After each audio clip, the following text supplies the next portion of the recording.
अल्लाहु अकबर, अल्लाहु अकबर। अल्लाह सबसे बड़ा है, अल्लाह सबसे बड़ा है। और जब अल्लाह ये पुकारवाए, उसके बाद जब मुअज्जिन आगे बढ़ते बढ़ते यूं फरमाए, क्या कहें? हय्या अला सलाह, आओ नमाज की तरफ। हय्या अलल फलाह, नमाजी में कामयाबी है। अस्सलातु खैरुम मिनन नौम, सोने से बेहतर नमाज।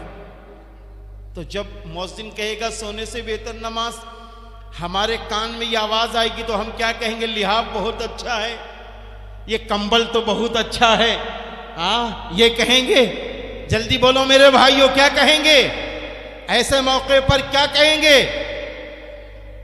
ऐसे मौके पर हम कहेंगे, क्या कहेंगे? ए अल्लाह, तेरे मुअज्जिन ने ये आवाज लगाई है, ऐ रब्बे करीम, हम उस आवाज पर लब्बैक कहते हैं, अपने लिहाफ को छोड़ेंगे, अपनी रजाई को छोड़ेंगे और फिर उसके बाद क्या करेंगे?